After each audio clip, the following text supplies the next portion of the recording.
Okay, we are live, everybody.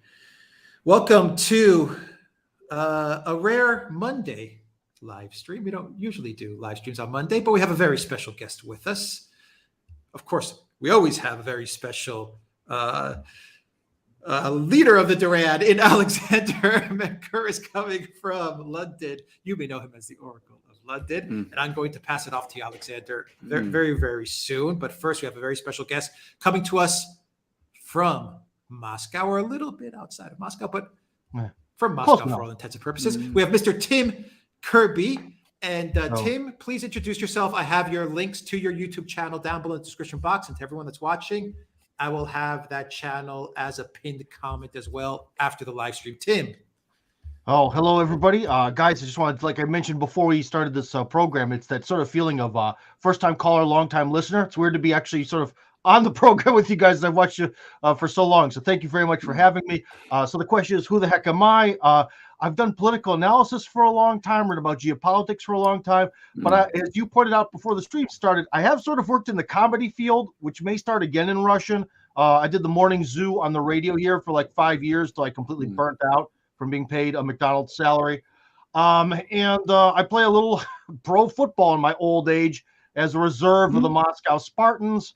So I also do that as in American football.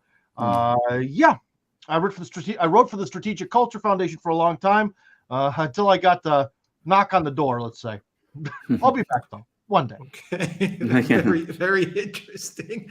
Well, we picked quite a day to do a live stream and to talk about what's going on in Russia. You are on the ground, Tim. Let's get into it, Alexander, real quick before I pass it off to you. Just a quick hello to everyone that's watching on Locals, theduran.locals.com, on Rumble, on Odyssey, and on YouTube. And a quick hello to our amazing moderators, Valies. Valies is with us. Great to have you here, Valies. And Alan Watson. Alan, great to also have you here with us moderating. And I think those are our moderators. We will have a special show dedicated to the questions and the super chats as well. So I will be flashing the super chats on the bottom of the screen as we do the show. But me and Alexander will answer all questions in a dedicated video. Alexander, the floor is yours. Quite a day. Quite a day, Alexander. An extraordinary day coming after an extraordinary couple of days. And I think, that you are, if I may say so, Tim, in the key decision-making center, because it's in Moscow that the big decisions, the decisions that are going to change not just the situation in Ukraine, but the situation in Russia, the situation in the world. That's where the decisions are being made. I understand that as we're making this program, Putin is meeting with his top advisors in the Russian Security Council, which is, by the way, not just a military body. It's a key political body. It covers every aspect of decision making. I suppose before we begin and get into the details, perhaps you could just tell us what you think the mood is like. Are people worried? Are they anxious? Are they afraid? Do they worry that things are going to get out of control? Are they angry with the Ukrainians? Are they angry with Putin? What is the mood in Moscow today? Well, I can sum it up. I saw a tweet here on VK as I was waiting for you guys to show up. And it's from a man I don't know, Angelo Giuliano. So he's Italian, apparently. But it says Kiev today is getting a taste of what it has been doing over the last 8 years in the Donbass. And I think that's kind of the mood. That's the one mood is, unfortunately, although that doesn't meet up to our Christian ethics, a mood of a bit of a revenge or just desserts. It's also the sort of mood of finally. Because as you guys know, to a very large extent, the military and a lot of people in the military feel that their hands were tied by some of the restrictions in the special military operation. And as you guys are very astute in your knowledge of the way that politics actually works, well, 90% of the population isn't. So a lot of the people around Russia, the average person, are just kind of wondering, why are we doing things this way? I guess the boss knows best what's going on. And this is actually probably a very good show to the Russian population that Russia sort of means business. I think in some ways it might even be more of an internal signal rather than external in a way. But just the one key point I wanted to bring up as we get this going is that, you know, a lot of the things that have happened over the course of the special military operation, if we look at them from both sides, okay, well, the Russian media writes one thing. For example, Bucha. The Russian media goes, due to the timeline, you know, the Ukrainians did it, and the Ukrainian and the Western media says, due to the timeline, the Russians did it. And there's been a lot of things like that, accusing both sides of using schools as some sort of form of human shield, so on and so forth, right? Well, this time, the mainstream media made the mistake. They put their chips down and said, this is great. The Ukrainians did this. What an accomplishment. This act of terrorism against civilian infrastructure is amazing. And I think in a lot of ways, that sort of just now really, again, sort of untied the hands of Russia's legal, logical framework approach that they've been using, which is probably good for the future of the country going down the road, and especially in terms of working with partners, because you mentioned that decision-making is happening in the Kremlin. But I think that in Samarkand, a lot of decisions were actually made. And I think it's very important for the Kremlin to also send the signal of this whole multipolar world thing. It's not an excuse to have a Russia-dominated world. We actually mean this, you know.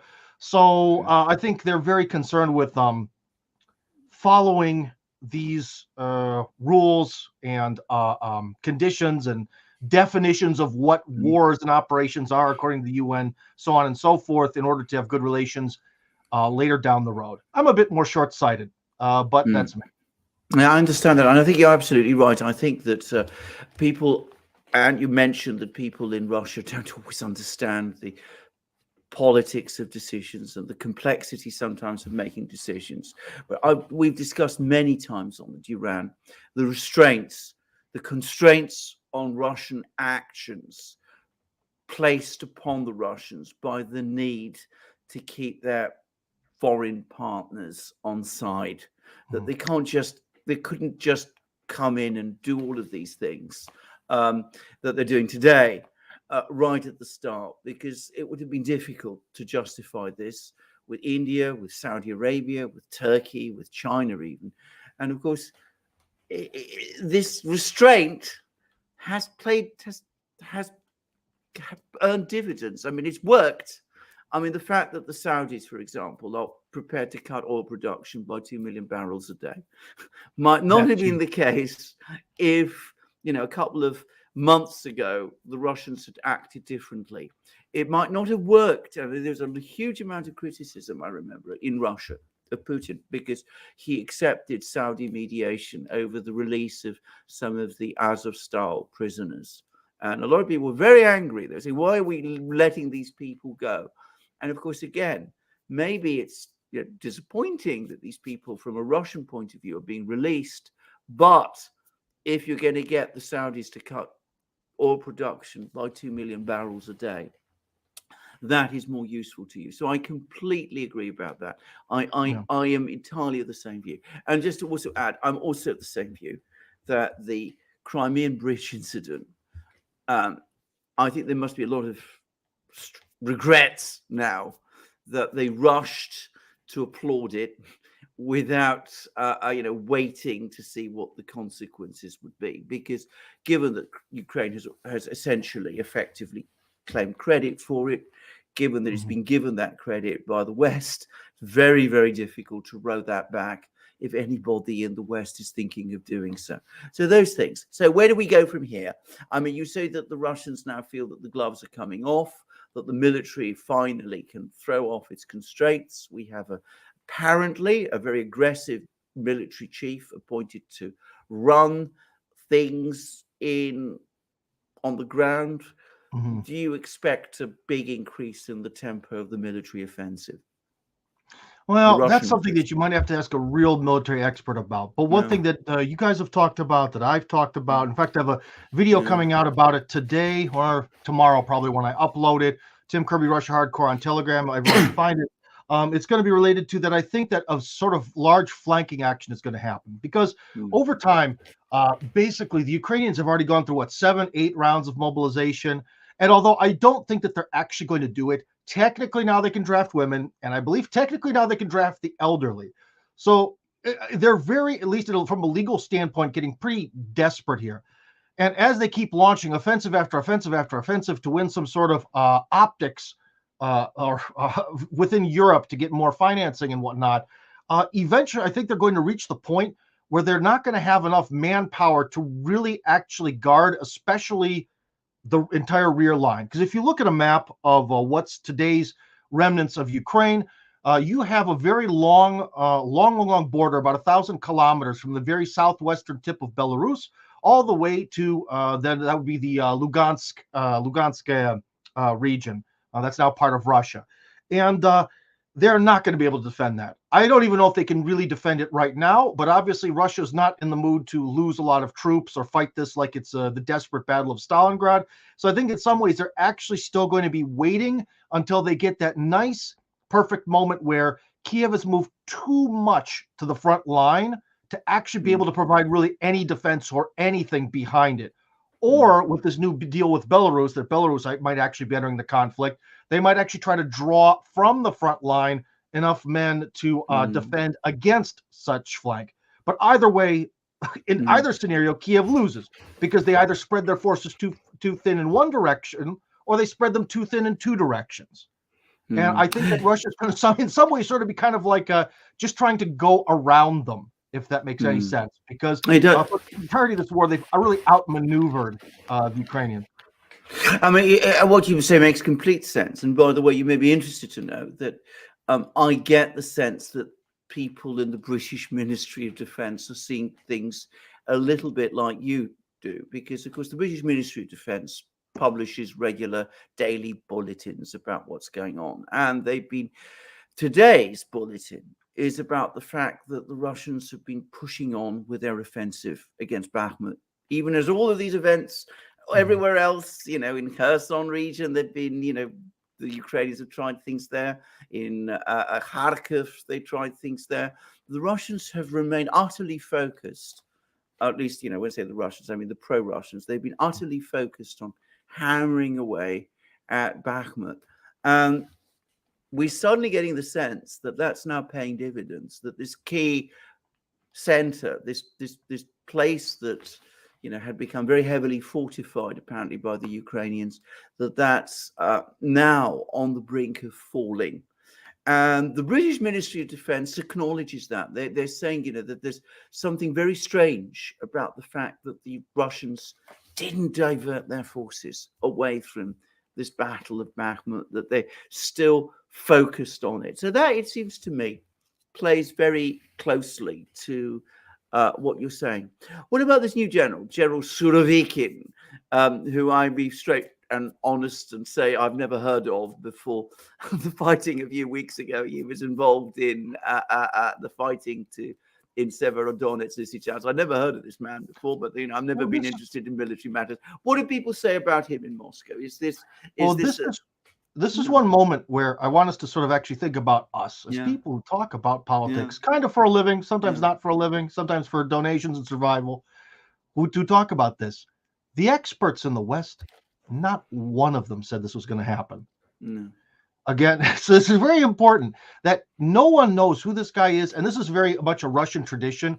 I guess there's maybe some sort of cursed tendency where if you really pick out your next successor, that's I don't know, bad for political stability. So generally there's a lot of surprises. Like when Mishustin became the prime minister, the only person who even really knew who he was to comment was Margarita Simonyan, the head of Russia Today. She was sort of the one who knew. The rest of the country was completely in the dark. So this is kind of the same thing. The other funny part is that his name actually means like stern or brutal. His last name, the root word that forms it. So in some ways, he has some good marketing behind him. It's kind of like Stalin. He has a very appropriate name for what his position is.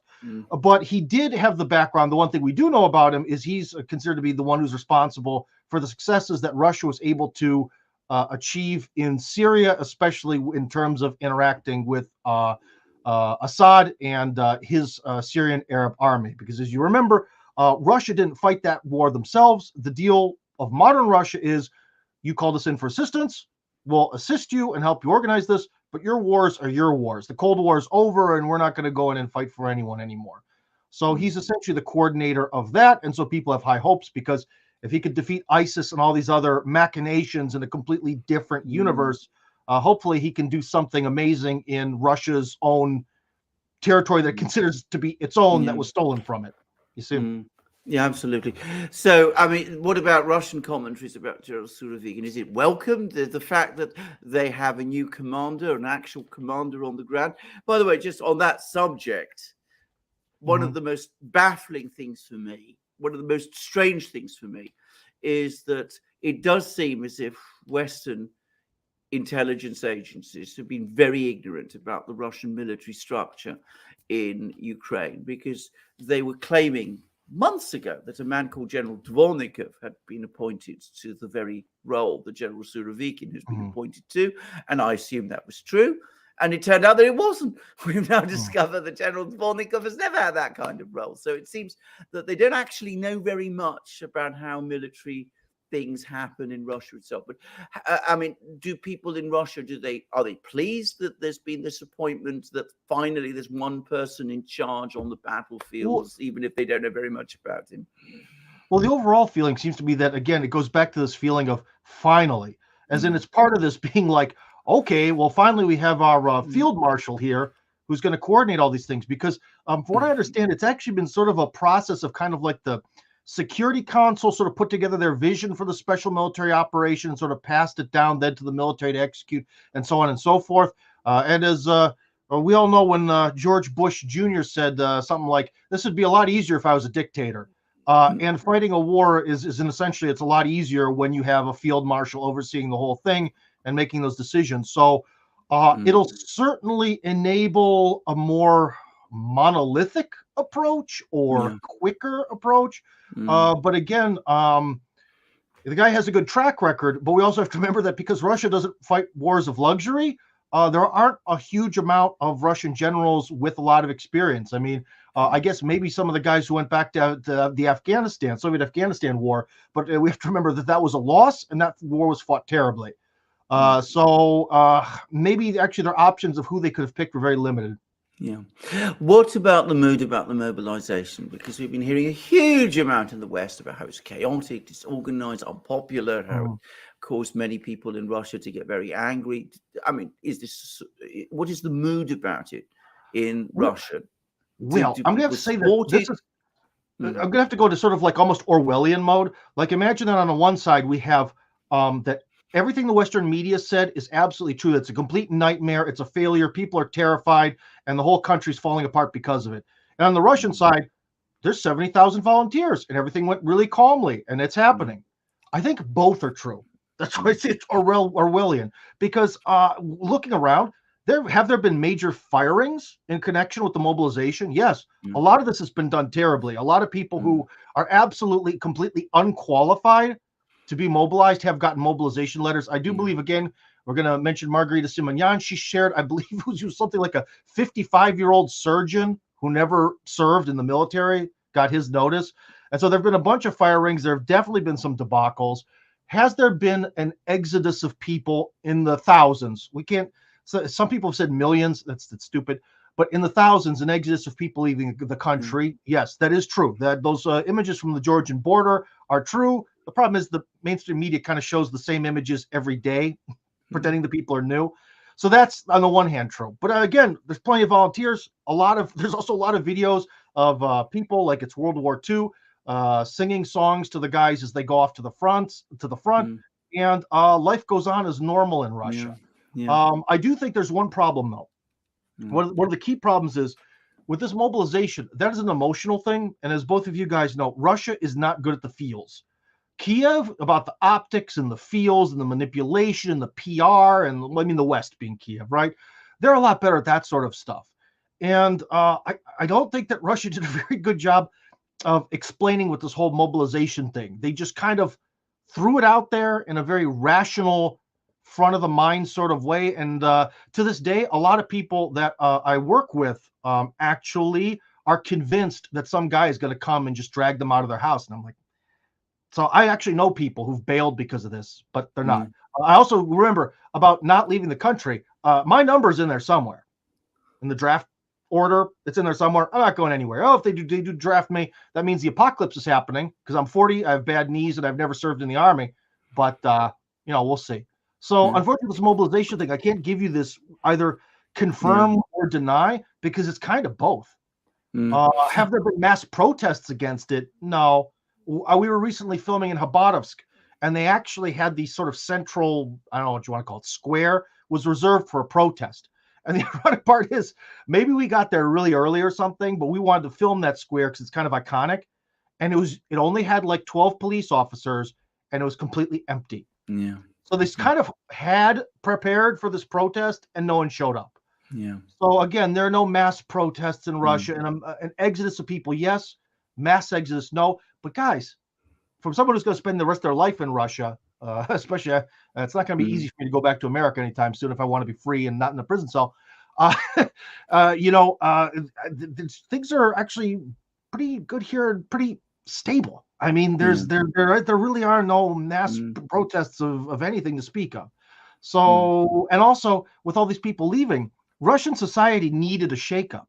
I can't express to you how Westerners use the word corrupt. I wouldn't say corrupt, but how many fifth column like traitors there are in the Russian media. I've worked in the Russian media for a long time, and I've been on every TV channel in Russia or done things for every media organization. So I'm literally talking about the whole thing, not one particular organization. But there are so many people who despise this country, who are working in major media. I would even say that, especially in key positions, they're the absolute majority. So the more of them that run away, the better. First off, it'll open career opportunities for yours truly. We mentioned comedy earlier. I actually have a pilot of a show that's comedy related where I was sort of approved to be the host. And I can't say what network it's from, but hopefully it'll be approved soon. But long story short, why me? Foreign guy, got an accent. Why me again going into comedy as a host of a TV show? Because the other hosts are afraid. People who are known for being like comedy show hosts, they're afraid to be noticed making jokes during a time of war. During the time of war when the Donbass people were being murdered for 8 years. Ha ha, ho ho, he he, fun times. Now they're afraid because Big Papa West might see them. You see what I mean? So it's opening fantastic career opportunities for yours truly.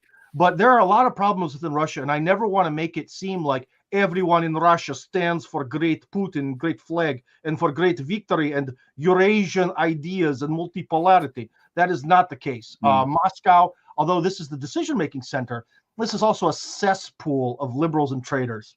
So that's the one thing. You're in some ways here. You're in the belly of the beast, one way or depending on how you look at it. Just depends which beast you're mentioning.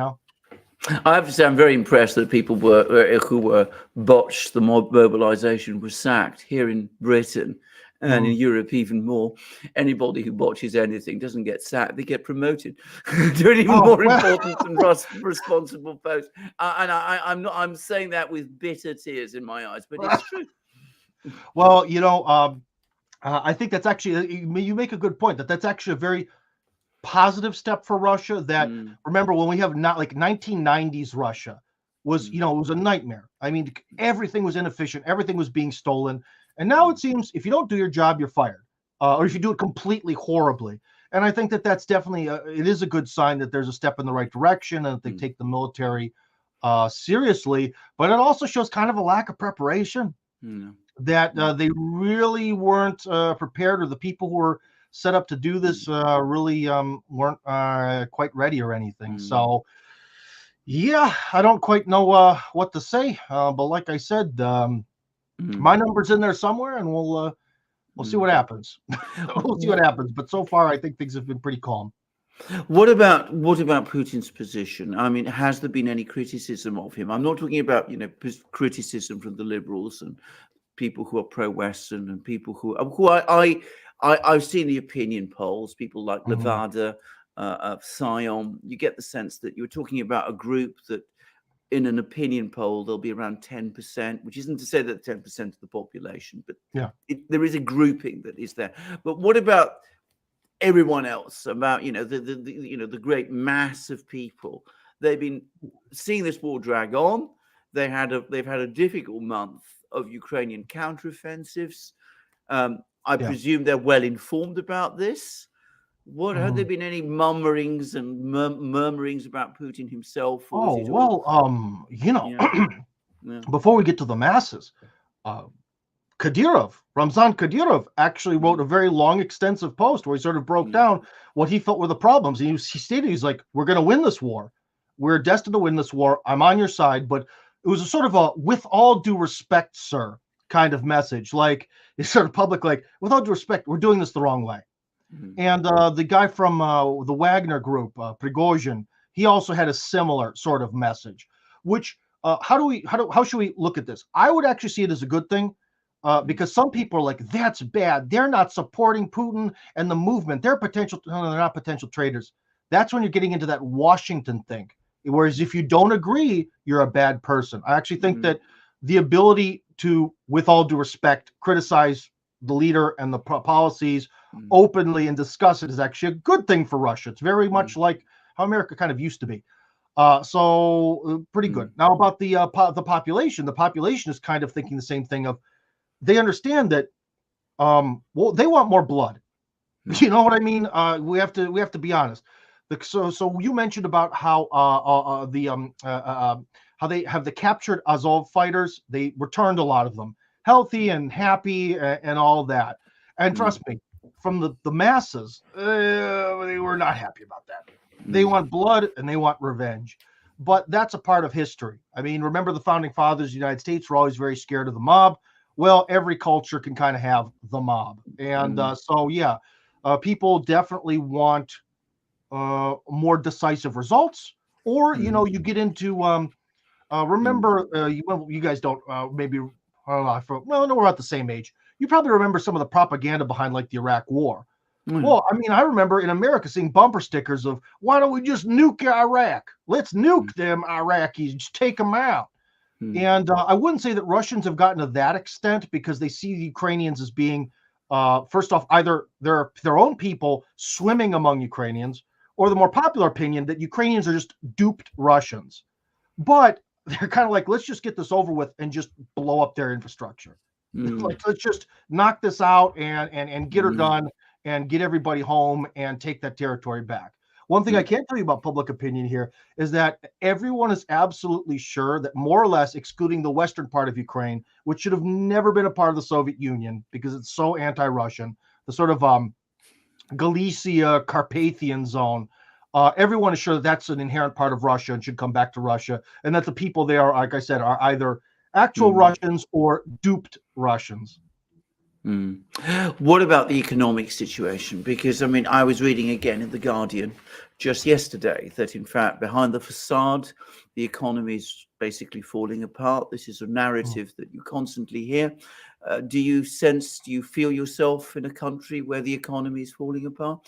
I mean, you know, are things looking strained in the shops? Are people losing their jobs? What's the situation like in the economy? Well, first off, let me start with a little bit of a personal anecdote. The real stress that I feel is over food because I've got kids, right?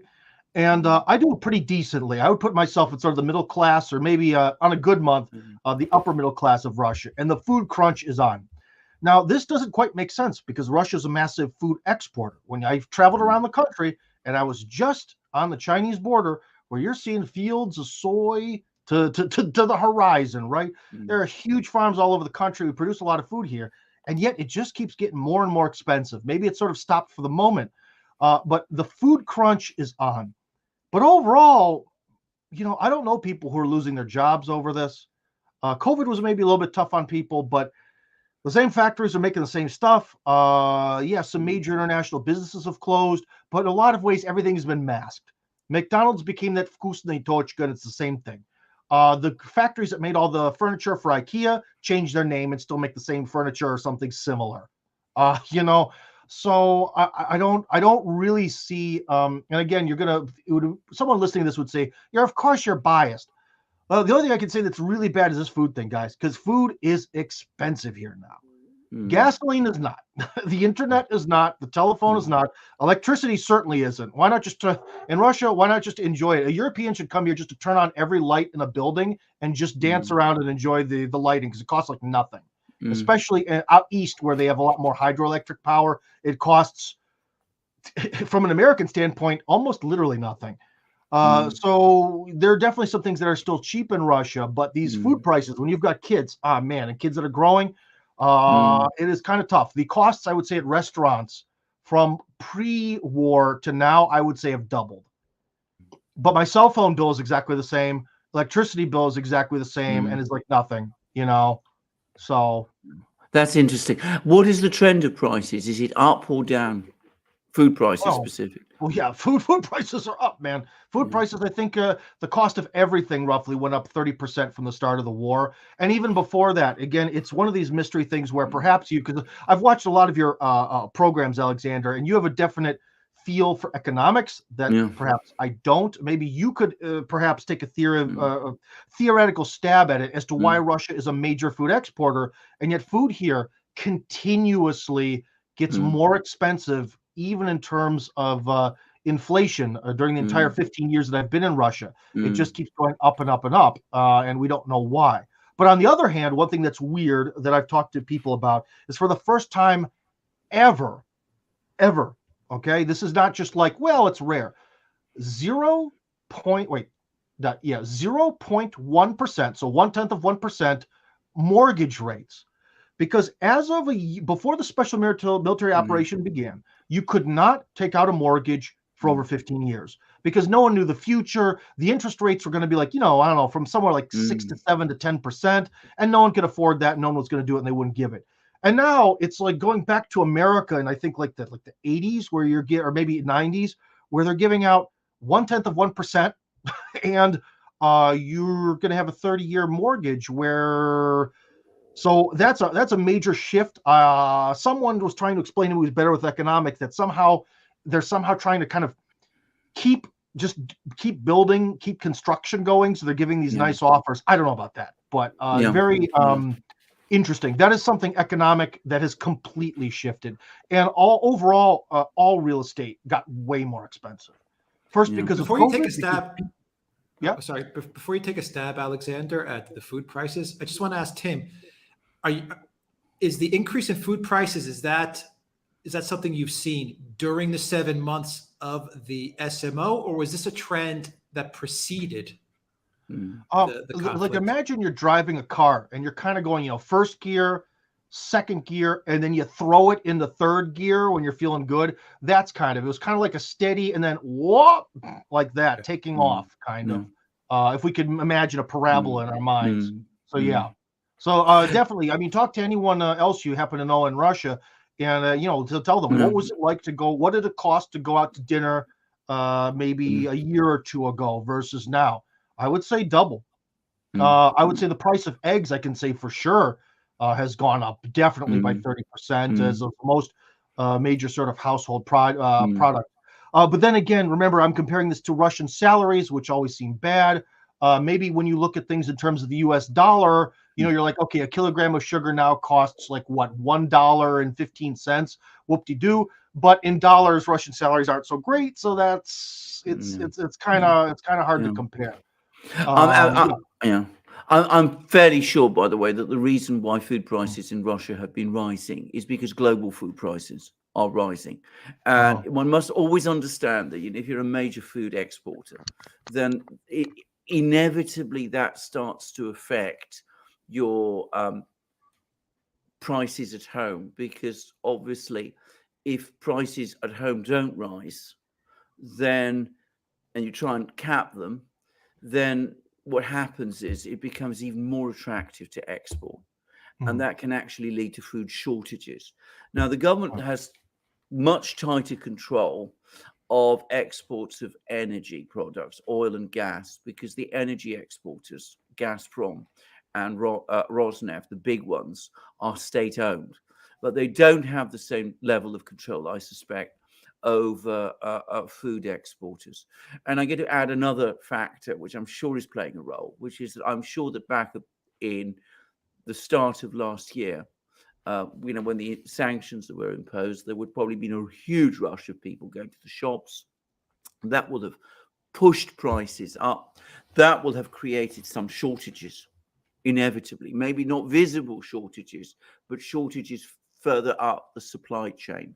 And that would also have caused prices to rise. Now, that factor will probably work its way through the system before very long, so that you might even start to see, not now perhaps, but around the spring, you might start to see some food prices begin to fall, especially as the harvest this year has been good. But the overall problem, the global rise in food prices, is going to be a problem wherever you are. And it's obviously difficult in Russia. It's very difficult for people here. Do you have things like soup kitchens and things like that? Because we certainly do. In theory, yes, but I'm not that familiar with how that all works. Yeah. I can tell you though, first off, no one's starving. I don't see starving people anywhere. I just think that most people's salary goes to dinner, kind of thing, kind of paycheck to paycheck sort of living. Then again, if you consider there's paycheck to paycheck living, then how is Russia that different from the United States? So if you want to look at it that way, one thing I can tell you is you guys probably don't know, because it really wasn't an international issue. I believe near the start of special military operation, or maybe a bit before, Putin actually gave a speech where he threatened most major food producers about these prices. And as you guys know, generally there's a sort of policy or technique or methodology that Putin has where it's like warning, warning, warning, warning, warning, louder warning, warning, and then he does something. And I think that eventually he's starting to get to the point where now the warnings are louder. Point out is that previously certain groups like the ever so fun National Liberation Movement within Russia, which are, boy, give an interview for those guys. You'll have a great time. They always accused foreign control over these Russian grocery store chains that hike up the price. And it is a fact that the grocery store chains really do gouge the prices. Like they don't see themselves as a public service. They see themselves as a money-making, industry. I've heard from countless people that there's a lot of trickery and especially bribery over with like shelf spacing. So, for example, at a prime grocery store, you want to get your juice on there. You might have to pay someone under the table X amount of money to make sure that your juice gets on the shelf and someone else's juice gets shoved into the garbage dumpster. So I don't know if that's still the case, but some insiders sort of leaked me the information of how it's determined what's on your grocery store shelves in Russia, and it's extremely corrupt, unfortunately. I'm sure that's right. Can I just ask, are there any other political forces now which are actually capitalizing on these events? I mean, what's happening? I mean, we always hear about Putin. Putin isn't the entirety of the political system in Russia. Are people talking about any particular other person who, might be the person to take charge, to lead, are the political parties rising, anything like that, anything like this? What has been, for me, in some ways, a frustratingly static political system. Well, although maybe officially no one said that Putin is the center of everything, he's not Prophet Putin. But on the other hand, when you really look at it, people's sort of policies generally boil down to being either pro or anti-Putin in some way or another, pro system or against the system. So is there some sort of new driving force within Russia? No. But again, it goes back to the concept of sort of Russian politics, where in the West, you sort of have this, in theory, a sort of back and forth between, right, left, liberal, conservative, and as time sort of goes on. Whereas in Russia, you sort of have more of a symbiosis of factors. And that's in a lot of ways why the whole idea of this state Duma and like having a parliament, it's just stupid. It doesn't make any sense for Russia because the overwhelming majority of people agree on everything. If you really take a look at the Russian parties, the political parties, and what their sort of official positions are, they're all essentially the same. Like Just Russia is a little bit more about give people money for social programs. The communists are a little bit that way. The LDPR is a little bit more, let's be nationalistic and be maybe a little bit more lenient about gun rights. But overall, I mean, they're just kind of, you're kind of comparing Coke, Pepsi, and RC, Cola together ultimately. So, is there something radically different or some sort of great opposing ideas of our time? Not particularly. I would say the overall majority of people are sort of on this one big vector. So, what's the mood about the West? I mean, presumably they're aware that the West is backing Ukraine and all of that. I mean, are people angry with the West? Do they see the West as an enemy now? Is there apprehensions that the West might intervene in Ukraine? Do people talk about that? Hollywood is the best thing that has ever happened to the United States. Mhm. Hollywood has enabled the United States to maintain a foreign policy that everyone hates, and yet everyone across the earth, no doubt, from the upper halls of power to the simplest street pauper, loves America. That's my answer, because no matter what, Russians have a few cultural quirks. One cultural quirk that I probably shouldn't mention, because if our buddies in Washington are listening, they can definitely use this to destroy Russia. But Russians are sort of obsessed to this day because of Peter the Great, Peter the Not Great. He's not called the Great in Russian, by the way. He's called Peter the First. Important to note. He's not great here. Well, because of Peter the First and his policies of westernization and having the Tsar, someone who's sort of like halfway to being a god on earth, comes back to the populace and tells all these people that, that they're inferior to the West. And that's where it sort of started. And Russians have a massive, all-encompassing, titanic inferiority complex to the West to this day. Maybe what's happening in Ukraine is perhaps, I'm saying perhaps, I'm not guaranteeing you, perhaps what Peter the First, I should speak Russian, what Peter the First did back here and what's happening right now, perhaps these are equal in mass, and finally the pendulum is going to swing back away from that, but I'm not sure. Because you have to remember, when I came to Russia, every last single person was absolutely and 100% sure that the West was 100% completely superior to them in every possible way. Their choice was, do I accept this and become a bootlick and try to go to the West? Or do I just accept that I like my country even though it's inferior and I'll just live as a second-class citizen? Probably the similar mentality to how slaves had to deal with their status in the South in the olden days. Probably something of a similar psychological status. Now it's kind of changing. America mania is a bit over, but and also after all this, the LGBT stuff, the mass migration, the impoverishment of Europe, it's starting to kind of click for like the first time, like, oh, maybe we're not so inherently inferior. Maybe. But guys, when you are a foreign person, okay, so I've had the chance, for good or bad, to meet thousands and thousands and thousands of people in Russia. Due to my career, I have to meet people all the time, or whether it be in the store or whatnot. And generally, when you meet someone, even to this very day, they're stunned. Why would you come to this awful country? Everything's richer. In America, there's so much more money. Why would you live here? It's one of the hardest parts about living in Russia. In fact, I wrote a 150-page book about why I moved to Russia, just as a sort of answer to this person. But they're still omnipresent and they're everywhere. So the real means of manipulating Russia, the real mechanism, if you want to destroy Russia, their inferiority complex. It is their grandest Achilles heel. And I think that on some level, not on like a total level, but on some level, the fact that Putin continues to take this very legalistic approach, giving Kiev time to change their mind, or or the West to maybe change course, I think there's a little bit of that too, where he's like, but they're the West. I mean, they're the best. The West is great. They're the, and I think that somehow they still in the halls of power believe in the West. Whereas you guys know, I don't know your opinions, but I think we all know the dark side of the West a lot more intimately. We also know the incompetence of many of the leaders of the West, if I may say. Can I just say, I not only agree with that, but I think that's the fundamental difference between China and Russia. The Chinese are incredibly self-confident and have been forever, for as long as I've known. The Russians are not.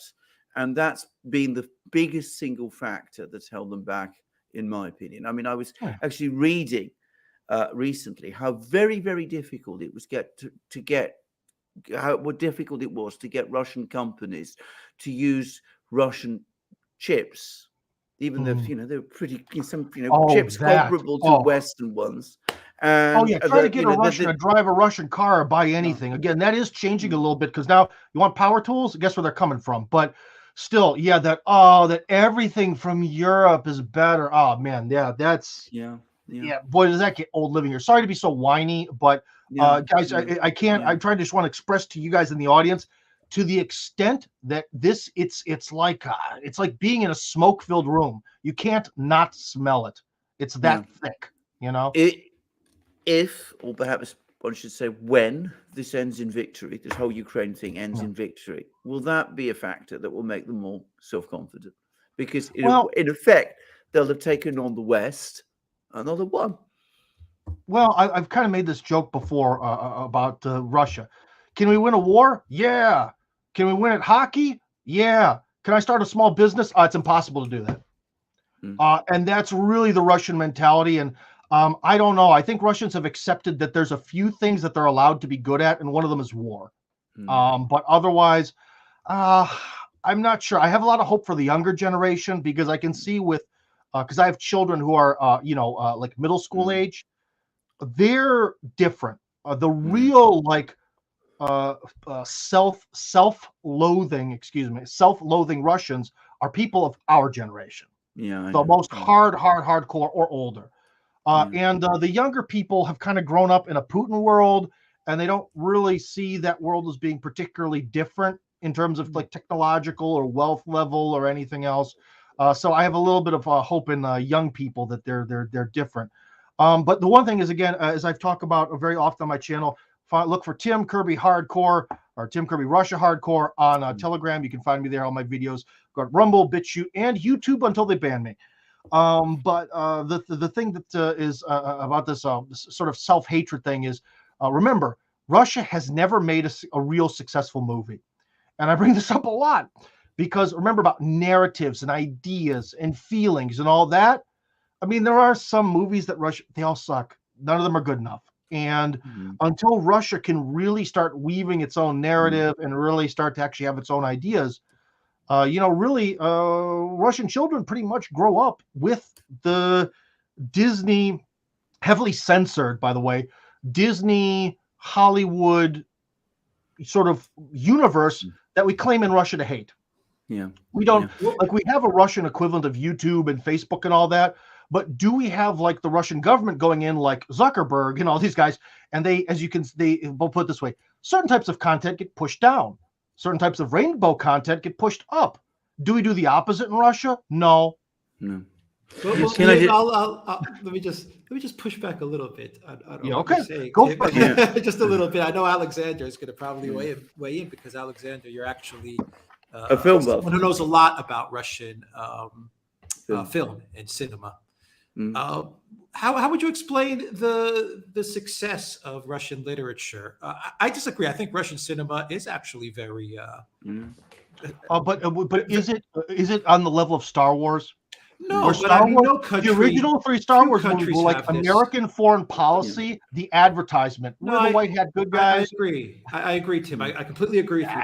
But in all fairness, I don't think any country has been able to produce something like Star Wars. Even China, I could be wrong, but I haven't seen anyone produce that level. Certain anime. Trust me, I think there's an entire generation of people who've been brought up on Dragon Ball. Or you're starting to see some of this in the cinema coming out of, for example, Japan or South Korea, for example. I think South Korea is actually now putting together a lot of cinema that is really making its way to the West and having a lot of success. But how do you explain that? I don't know, Alexander, if you agree with what I'm saying, but I would say that even Russian entrepreneurs, Telegram is successful. Yandex, but Duran is a liberal. There is a lot of Russian innovation. I would say maybe not at the level. There is some, but you have to understand very that few there's countries sort of are at the level of the U.S. with regards to this stuff.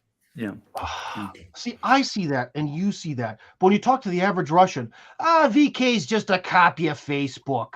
Or like I just said, Durov, the guy who made Facebook and Telegram, he's a liberal. He hates this country. I think he's just stuck here. He understands. He's one of the few liberals that understands who feeds him. Yeah, but he's still Russian. And, imagine Russian educated and you know, his Let me tell you a contribution little is hard story. to ignore. I mean, Let me tell you a he's perfect made an story about impact. this. I used to be part of a tech startup in Thailand that was organized by Russians. Okay. And these Russians made huge money, like multiple Lamborghini penthouse money in the video game industry in Russia. And what did they do after the tech startup part that I was involved in? It failed. I had to move on to better pastures called RT. Now they went on to later move their whole business over to the Baltic states. Guess what? The war starts. They're cut off from Mother Russia. And now I saw one of them with these people who are, I'm talking Dubai, Lamborghini, like Fast and the Furious lifestyle money, asking for a job, a normal job. Like a normal job in the sense of being like a vice CEO or something like that. Why? Because they were sure that the real money, these millions and millions of dollars that we got from the Russians, from these people, that's not good enough. We have to go to Europe in order to be truly successful, and that money's good money from good people. That's, I think, the perfect example of that mentality. And now they're paying for it because they lost it all. Everything. I'm going to just throw in my own piece, which is firstly on entrepreneurial things. I think there are lots of very, very good Russian entrepreneurs, actually. And I mean, I've met them, I've dealt with them, I've seen what they can do. Again, I accept the perception isn't there. And one of the things is that they tend to be very focused on Russia itself. They don't really have an export ideas. We were starting to get things, but I mean, you know, the other thing is when it comes to film, culture, Russians are very good at high culture. You know, if you want to do high culture films, they can do that. No one. Guys, remember, and I agree with that. I know we don't have super amounts of time left. I just want to make an important point that regardless of who you are, whether you're from the super ultra elite down to the bottom, you've probably watched some movies. I mean, like the Prince William and Harry to Hunter Biden. We've all been sort of raised up on something. The Russians, that they do make some interesting pieces of media. That's not what the elite gets. There is no like counter argument coming from Russia that's sinking into the minds of the elite people of like, you know what? There really are two genders, and this is good. Men and women sort of fit together and complement each other. It's awesome. Or messages about how, you know, the real purpose of relationships is to build a symbiosis for the creation of children, not so much about just the physical stuff, in contrast to Disney. So in a lot of ways, maybe Russia does do some nice stuff, but it doesn't win the global ideological war. No, I mean, I don't disagree. I mean, the point I was going to make is if you're talking about top, you know, big art cinema, the Russians are outstanding. You're talking about Star Wars and things like that, which has its place, absolutely does.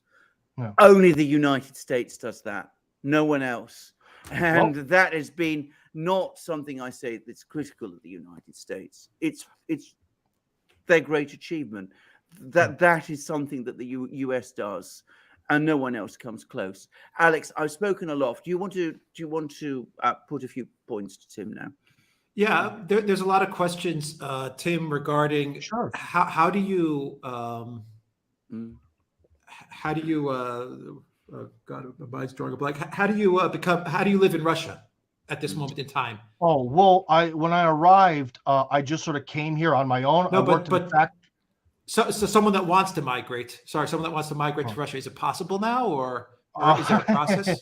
Well, I'm actually trying to start this project has already started in the Great White. There's two locations, in the north and in the south. In the north, under the oversight of a man who's named Father Joseph Gleason, Russia's only Eastern Orthodox priest born in America. We're creating a project called the American Villages to help people immigrate to Russia. The problem is we kind of started this as a special military operation was getting underway. So it's been very difficult. In general, it is extremely, extremely difficult to move to Russia, to do it legally. And that's why I wanted to do this project, because remember about Russians' pessimism and all that. Russians themselves just believe that anyone can just come here whenever they want because, you know, who cares? No one cares. But that is not the case at all. It is extremely difficult to live here. It's a very closed off society in a legal sense. And so I'm trying to put together this project so we can create this village. My village would be in the south of Moscow, near where I live. and actually have little plots of land where people can come and get some legal assistance to get around the immigration quotas. Basically, the main problem is that you have to somehow get a spot in the immigration quota. Each state every year has a certain number of people that can immigrate. That number is teeny tiny, minuscule, and you're never going to get in. Really, the only way to move here is to be married to a Russian citizen, which allows you to be in the quota. So it gives you a quota spot no matter what, okay, which is cool, but it only gives you the opportunity to apply to live here. It gives you nothing but the opportunity, which is a very important difference from, say, citizenship. And then you have to do a temporary residency, a permanent residency, and citizenship.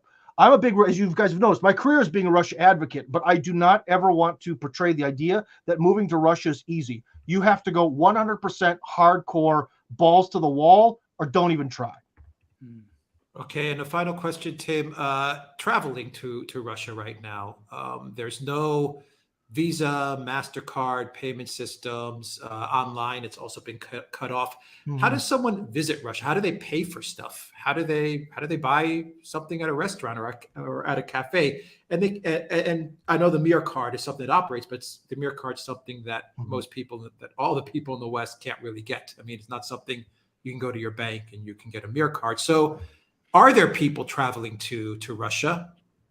Mainly from the West, and if there are people in Russia from the West, how are they getting by? Are they just using cash, or is there something that we don't know? We've got a few levels to this here. The first one is visas. Can you get a tourist visa to visit Russia, even from, say, the United States or a country that's considered to be an unfriendly nation to Russia? Yes, absolutely. People can do it. I've met people who've done it. So the visa thing's not a problem. The second problem is, how do you get here? Because most of the borders with Europe, both be they the land borders or flights, are canceled. So for the most part, if someone wants to fly into Moscow, they have to come from, say, Turkey or Dubai or China, or someone recently that I know actually came from India. Okay, so you have to kind of come from the global south to get here. All flights from Europe. I think Serbia has a flight, I was told by my one Serbian friend, but I don't quite know how that would work, because I don't even know if they'd allow the Serbian airplanes to fly here over the EU. So I'm kind of confused how that would work. But really, it's Turkey and India and Dubai are the ones that are sort of leading the way. Now, that's getting here. Now, with the money, literally, you just have to bring cash. And something that's important to note, you can bring as much cash into Russia as you want, but I think you can only take $10,000 worth out. Dollars or euro? I mean, are there places to exchange dollars or euros? Yeah, there still are, okay. But the exchange rate is not very favorable. The dollar really lost its value in connection with the special military operation. You know, when I was still worried about paying off my student loans there, what was it, in like the 70s to rubles to a dollar? And I think it's down to like 50 some now. So it's really taken a hit. And unfortunately, I have searched far and wide, asked a ton of people. I have found no simple solution. For example, I opened an account with Tinkoff Bank. Tinkoff Bank is they're not sanctioned at all. Can you send money to them? No. Basically, I even talked to them. I was like, why? You're not sanctioned. They said that the money goes along via SWIFT. It goes along some sort of path, and somewhere along that path, it'll hit a particular node, and that node says no to Russia.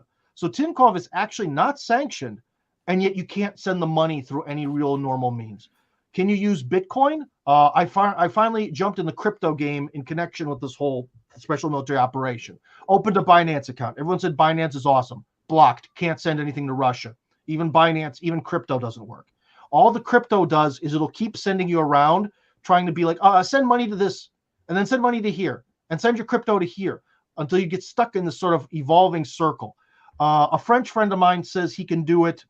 Something I haven't talked to him, which is bad before this episode. Someone today just wrote me, a fan, that if you send money to a bank in Kazakhstan, especially VTB Bank, and you take the money, you convert it from dollars or whatever to rubles, you can send 10,000 rubles a day from Kazakhstan to Russia. 10,000 rubles is like $150. So you're not exactly going to move your life savings like that. So technically, if you are in a country that is not sanctioning Russia, and they have a ruble account system, okay, a ruble account, then they can send rubles to rubles in Russia via some more traditional means. If we want to get into this whole thing of using like a mirror card from China, I'm sorry. I only like to quote things that I've seen people actually do and accomplish. Although theoretically that's possible, I don't know anyone who's done it. So yeah, it's really hard to visit here now. You kind of have to bring cash. Okay. Sorry, I know. I was kind of hoping I could give you a really happy answer. I want people to come to Russia. I make a lot of tourist material and stuff, and it's like right now it's just it's really difficult. But then again, maybe it's going to be like North Korea.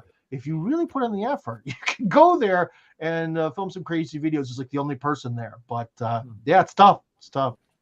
Okay. Yeah. Let's wrap it up. Thank you for answering that question. A lot of people, that's actually a very common question that you would get about Russia. How do you get to Russia? How do you travel there and stuff like that? So I think you answered that very well. Alexander, any final thoughts? Any final? No, I mean, it's very interesting to get these insights about the situation in Russia because, of course, as I said at the beginning, it's the eye of the storm now. I mean, and we are in a storm. I mean, hundreds of missiles. And I've just been reading a piece just before we started our program about how the Russians supposedly had run out of missiles back in March.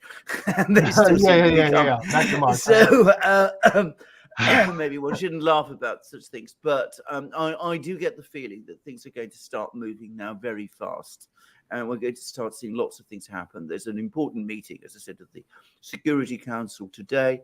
We'll see what more decisions, if any, are made over the course of it. But I can't believe that that these people are meeting. Putin is meeting with all these people, and there won't be a decision of some kind. We may not know it immediately, but we will get a sense. So it's great to have Tim, who's there.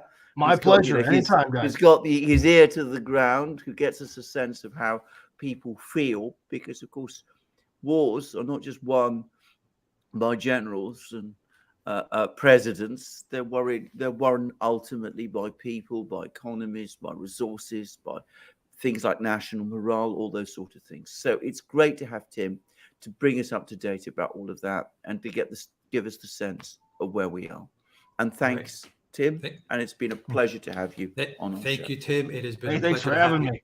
It has been a pleasure to have you on this live stream, guys. I will have all of Tim's details, his YouTube channel, as well as his Telegram channel. I will have that in the description box and as a pinned comment down below. Thank you to everyone that has been watching us on the Duran.locals.com, Rumble, Odyssey, and what else? Rumble, Odyssey, and Telegram is what we are on right now.